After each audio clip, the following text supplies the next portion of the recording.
before my food gets here or my phone dies, whichever happens first, because I don't have a lot of power. But I wanted to talk about the moral superiority complexes and the equine trigger words of the industry today. I have a habit of seeing poorly worded infographics or poorly educated posts on Facebook and not shutting my mouth, because to me I'm like, well, obviously that's not the case, and while I do want to help, it usually doesn't, and I should just learn to walk away, frankly. But I saw one that said loud riders make deaf horses, and I was like, no. Loud riders make quiet horses.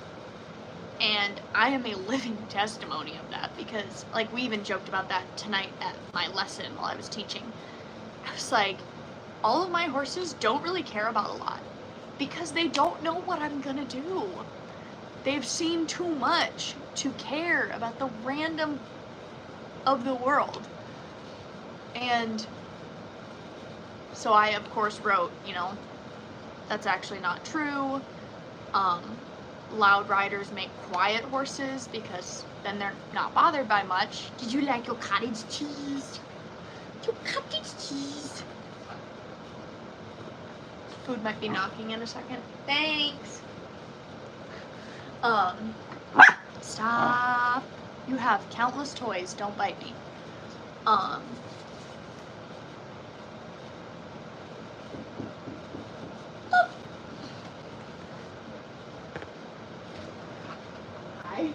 Thank you so much. You too. Wingstop. I'll get that out in a minute. Don't steal it, you little stealing thiever.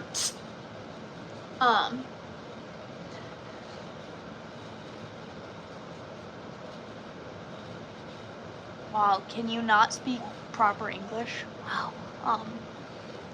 And so they got into a tizzy. They're like, no. Loud riders make shut-down horses. And I was like, there's the trigger word. There's the word that all the equestrians in the coochie kissy group use. They're shut down.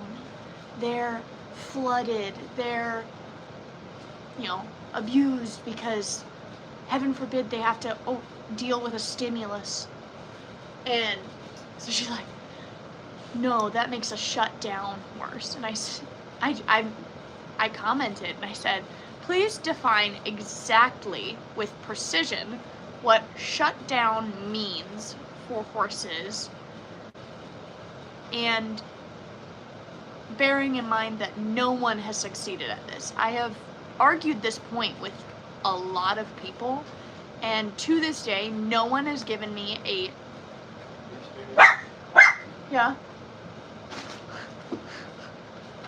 no one has given me a consistent answer, and no one has given me an answer that doesn't contain the word being defined within itself, and no one can give me an answer that I can't debunk. You're being really loud, Noodle. Dad, look at me! Dad! He went the wrong way! What's he doing? And so she still has not given me a definition of a shut-down horse. And the reason is because you can't. There are absolutely horses that are abused, mistreated, neglected. I've had many of them. Most of my horses have been any one of those.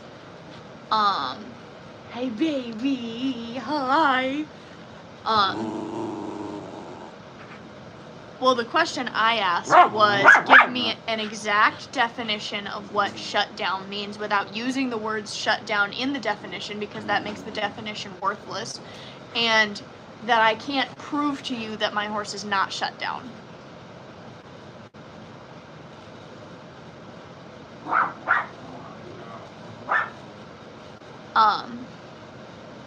And she has not answered. So most people believe that the horse is shut down because they're taught to not react. And that's not the case. I don't teach any of my horses to not react. I teach them to react appropriately. When I didn't know as much, I taught them to not react because I thought that was the right answer.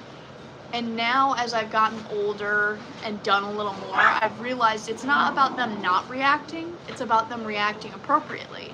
And that's usually their argument for, you're making them shut down. Well, you're making them not react. No, I'm making them react appropriately, which any trainer should do. So then they'll throw around the next trigger word that I hate. They're flooded. And I, again, ask, okay, define flooded without using the word, and it needs to be very exact, because I am going to argue your definition, so you need to be precise, because I am precise when I make these arguments. Food. Thank you. No. We may have to continue this later, because I must eat. But, so I asked them to define flooded, and their definition of flooded was that you use a stimulus until they're flooded. They use the word in the definition, therefore rendering the definition pointless. But you use the stimulus until they're flooded and they no longer respond, and they're shut down, because then they use shut down in that definition as well.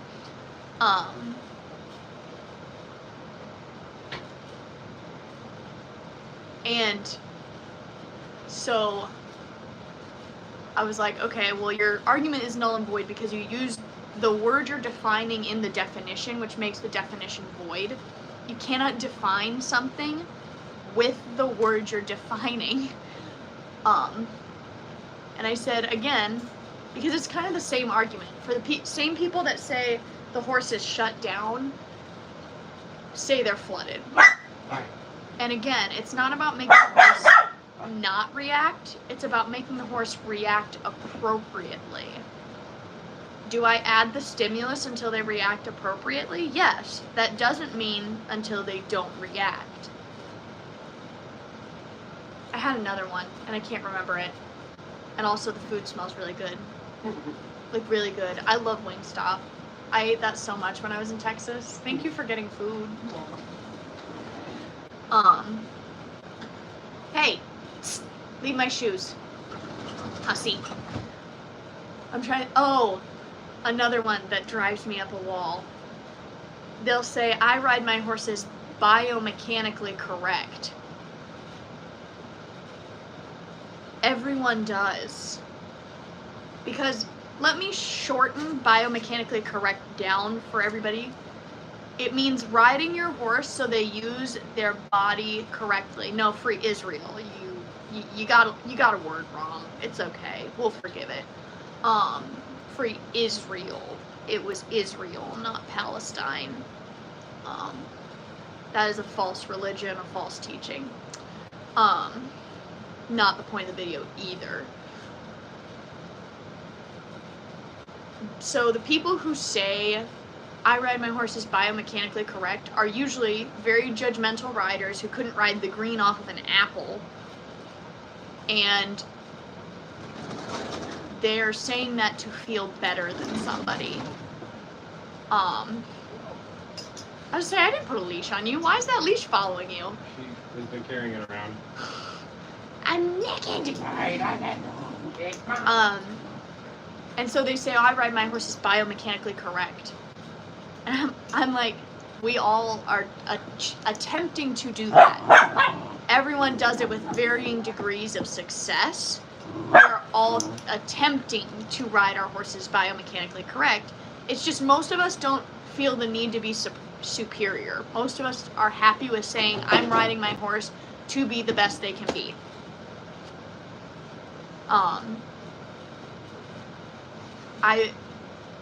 The people who use that term are often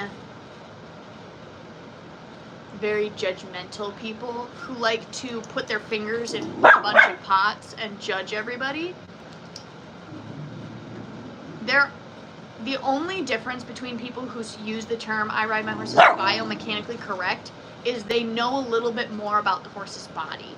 Usually people who throw that term around have studied the horse's body, so they understand the muscles, the bones, the ligaments that work under their body.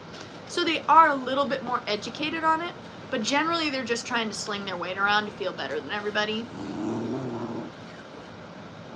I'm literally trying to wrap up. That was my last one. You don't believe me. Go back to your friends after you ate dinner. Go back to your friends after you ate dinner. No, my eyes are not blue or green. They're hazel. Hazel. Also, you cannot tell that from this far away. I'll tell you that right now. I make judgmental statements a fair bit. It's a very common thing. It's not the end of the world, but you need to be self-aware enough to say that was judgmental and pointless versus this is going to help somebody grow.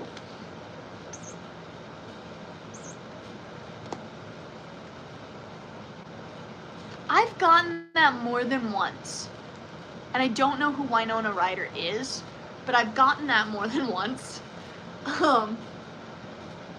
Anyway, he wants me to end the video. I want to honor that. How am I wrong? Instead of saying something with no facts to back it up, make your point.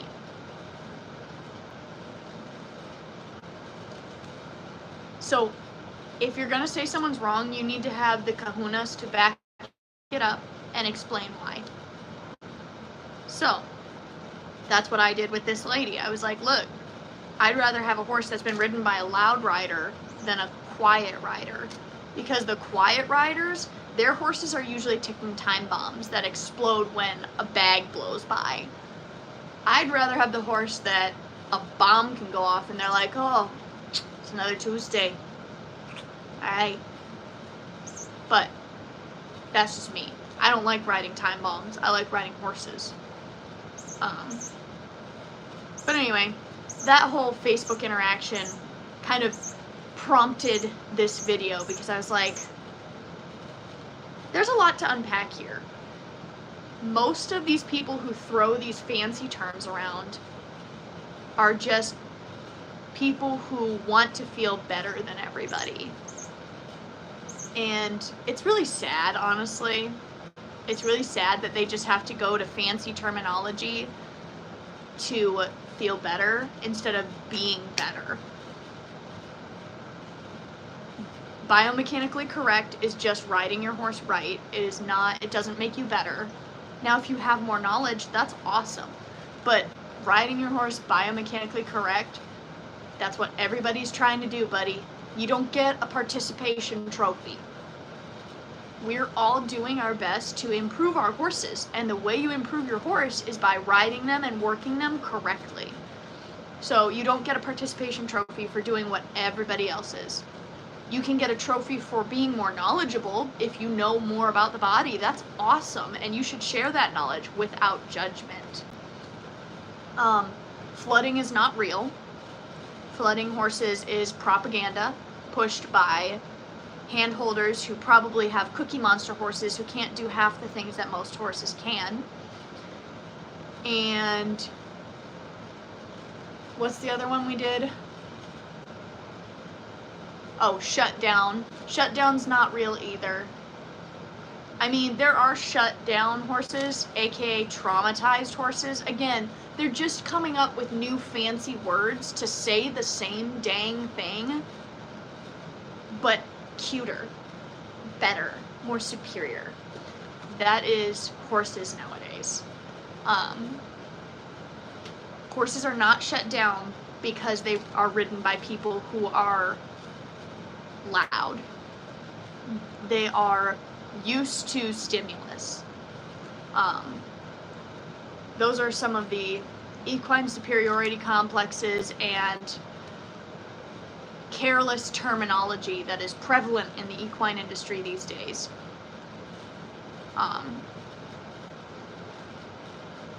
I hope you enjoyed the video. Please like, share, and subscribe, and please share your thoughts in the comments below. But I'm gonna end that and smash some food.